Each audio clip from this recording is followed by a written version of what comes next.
Hello guys, how are you all? Welcome to my channel Cracking IELTS 9.0. So today I'll be discussing Cambridge 16 GT module test 3 section 3. So these are nothing but list of headings that we have here. As you can see, the heading says feathers as decoration in European history. Okay? So we have a passage about feathers now.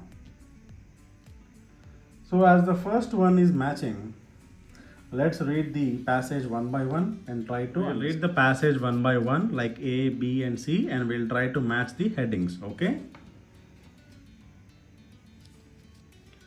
Right. Today, we do not generally associate feathers with the military in Europe. Yet, history shows that in fact feathers have played an intriguing role in European military clothing. The bersaglieri of the Italian army, for example, still wear a bunch of long black feathers in their hats hanging down to one side, while British Fusiliers have a clipped feather plum whose color varies according to their regiment. The Royalists in the English Civil War adorned their headgear with ostrich feathers. Historically, feathers were an incredibly expressive accessory for men, observes Cambridge historian Professor Ulinka Rublak. Nobody has really looked at why this was the case. That's a story that I want to tell. Okay. Rublak is beginning to study the use of feather work in early modern fashion as part of a joint project between the universities of Cambridge, Basel, and Bern. To the outsider, its preoccupations, her co-researchers are studying gold, glass, and wheels, might seem surprising, yet such materials sustained significant economies and expertise. Okay, great. So we had an introduction paragraph. Let's try to match the options now. A link between feathers and wider international awareness. No, we didn't read anything about a link here, right? Unsuitable decoration for military purposes. No, we didn't read anything unsuitable decoration, right?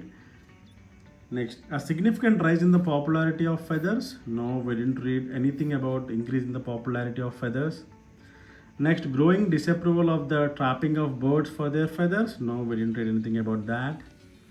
A new approach to researching the past. No, nothing about that. Feathers as protection and as a symbol of sophistication. No, nothing about that. Interesting relationship between the wearing of feathers and gender. Oh wow. I think we have read something about this, right? Let's keep it on hold. A reason for the continued use of feathers by soldiers. No. We didn't read anything about the soldiers. So I think option 7 is a bit closer to what we are looking for, right? There is an interesting relationship between wearing of feathers and the gender. Okay, let's see that. See, yet the history shows that in fact feathers have played an intriguing role in European military clothing.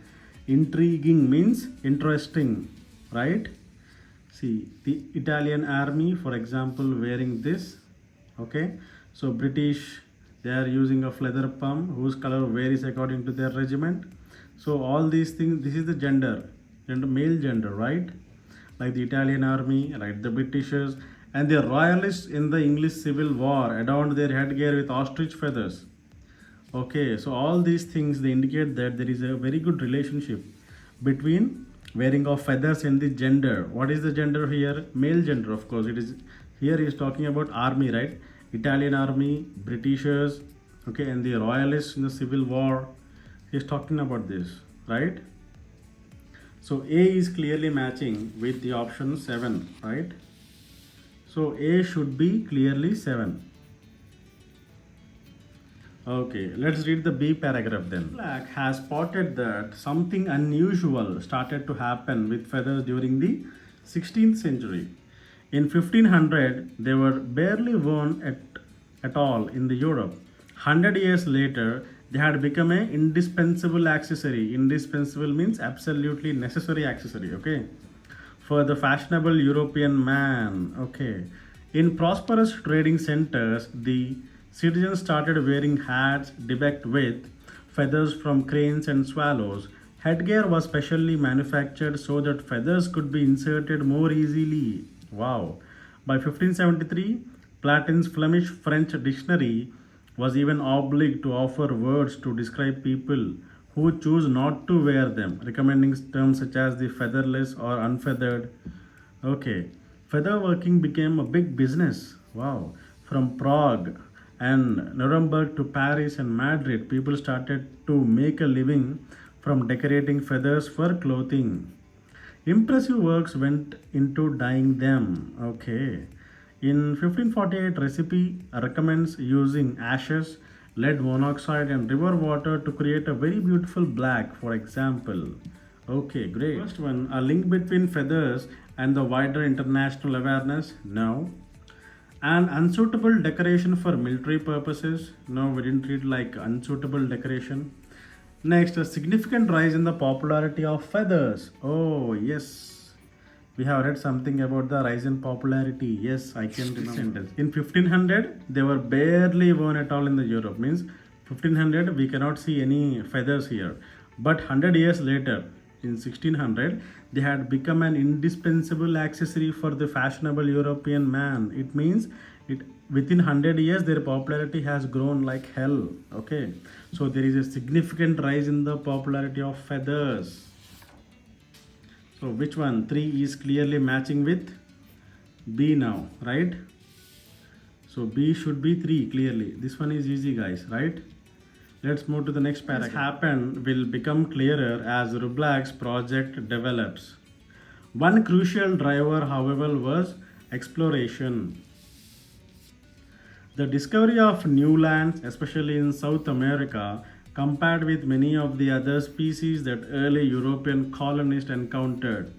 Exotic birds could be captured, transported, and kept with relative ease.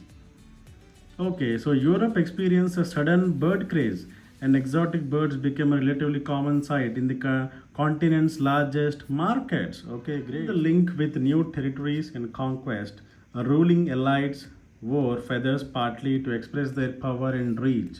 But there were also more complex reasons. In 1599, for example, Duke Frederick of the Württemberg held a display at his court at which he personally appeared wearing a costume covered in exotic feathers and representing the Americas. This was not just a symbol of power but of cultural connectedness. Rubak suggests the message seems to be that he was embracing the global in a duchy that was quite insular and territorial. Okay, great. Okay, first one, the link between feathers and a wider international awareness. Oh wow, I think I have just read about this, right? Yes, I have read about a link between the feathers and some wider international awareness. How come? I'll tell you. Here it is. Given the link, okay, here is the link word. Link with new territories and conquest, ruling elites wore feathers partly to express their power and reach. But there was more complex reason. See, this is the link here. Link between the feathers and the wider international awareness. How come? See, the Duke of Frederick, he personally wore a costume made of exotic feathers, so representing them. So this is not only a symbol of power, but of cultural connectedness. So this is the global awareness, right? So the craze for feathers has improved a lot. So here is the word link, right? So the answer for C should be 1, right? Great. Let's move to the next paragraph. Nor were feathers worn by the powerful alone. In 1530, a legislative assembly at Augsburg imposed restrictions on peasants and traders adopting what it clearly felt should be an elite fashion. The measure did not last, perhaps because health manuals of the era recommended feathers could keep the wearer safe from bad air, cold, miasma, damp, or excessive heat, all of which were regarded as hazardous. Okay. During the 1550s, Eleanor of Toledo had hats made from peacock feathers to help her dry in the rain. Gradually, feathers came to indicate that the wearer was healthy and civilized. Artists and musicians took to wearing them as a mark of subtlety and style. Okay, let's read the options now. Unsuitable decoration? No. Growing disapproval of trapping of birds? Not at all. A new approach to the researching the past? No, there is nothing like new approach. Feathers as protection and a symbol of sophistication. Wow, yes, we have read something about protection and a symbol of sophistication. I'll show you where is it. In 1550s, the Eleanor of Toledo had hats made from peacock feathers to keep her dry in the rain. So, this is nothing but protection, right? And feathers became to indicate that the wearer was healthy and civilized. It means sophistication. And artists, they wore them as a subtlety and style. Okay, so all these things indicate that it became a symbol of sophistication, right? D should be number 6, right guys? So D is 6 clearly. As with most fads, this enthusiasm eventually wore off. By the mid 17th century, feathers were out of style, with one striking exception. Within the armies of Europe, feathers remained as essential part of the military costume. Okay. Rublak thinks that there have been several reasons for this strange contradiction. It's associated with the notion of graceful warfaring, she says. This was a period when there were no standing armies and it was hard to draft soldiers. One solution was to aestheticize the military to make it seem graceful and powerful. Feathers became associated with the idea of an art of warfare. They were also already a part of military garb among many Native American peoples and in the Ottoman Empire. Roblak believes that just as some of these cultures considered the feathers of certain birds to be highly significant and some sacred, European soldiers saw the feathers as imparting noble passions, bravery, and courage. Okay, great. So let's match the options now. An unsuitable decoration for military purpose? No. Growing disapproval of trapping the birds? Not at all. New approach to researching? Not at all. A reason for continued use of feathers by soldiers? Yes, of course, we have read it, right? Even though the feathers were banned, the soldiers were still using it, right? So where is that? See, there may be several reasons for this strange contradiction. Here he says that it has worn off, right? Enthusiasm has worn off, but there is one exception. What is that? See, this was the period when there was no standing armies. One solution was to exercise the military to take it more graceful and powerful, right? So feathers became associated with the idea of a art of warfare. They are also already a part of military garb among many Native American peoples in the Ottoman Empire. Rublak believes that just as some of these cultures considered the feathers of certain birds to be highly significant, European soldiers saw the feathers as imparting noble passion, bravery, and courage. That's why they have continued to wear it. Okay. See, within the first sentence itself, we have within the armies of the European. See, within the armies of Europe, feathers remained as essential part of military costume. So feathers remained as essential part means feathers, they were continued in use of feathers. So a reason for the continued use of feathers. So all these two, this is the reason. These two paragraphs are the reason, and first small paragraph itself we have the answer. Reason for the continued use of the feathers by soldiers. So this is quite easy, right? Let's go to the last paragraph. Her research may therefore reveal a tension about the ongoing use of feathers in this unlikely context. But as she also notes, she is perhaps the first historian to have spotted the curious emotional resonance of feathers in military fashion at all. All this shows a sea change in methodologies. Historians now chart the ways in which our identities have shaped through deep connections with stuff, the material objects that are parts of our lives. Okay. Unsuitable decoration? No. Growing disapproval? No. New approach to researching the past? Oh yes, there is a new approach. Sentence. All this shows a sea change in methodologies. So methodologies have changed. It means they have a new approach, right? So historians now chart the ways in which our identities are shaped. So this is the new approach, sea change in methodologies. So before methodologies are changed now. So we have a new approach, right? So option F should be clearly 5. Okay guys. Section B, what information is given about the use of feathers in the 16th century? So let's go to the 16 section B and read about it. We have read all the paragraphs. Okay, we should remember what is the content. Now we will go to the options directly. Okay, some were not real feathers but limitations. No, we didn't read about that. They were sometimes colored artificially. Oh, we have read something like coloring the dice black color, right? So let's keep this option on hold. Birds were specially bred for their feathers. No, we didn't read like that. Okay, anything like this. There was some disapproval of their use for decoration. No, there was no disapproval for their decoration. So I think B is kept on hold. I think B is the nearest one, right? Colored artificially. See guys, so people started to make a living from decorating feathers for clothing. Impressive efforts went into dyeing them. See, dyeing the feathers, okay, applying the dyes. In 1548, recipe recommends using ashes, lead monoxide, and river water to create a very beautiful black color. So they were being colored artificially, of course, right?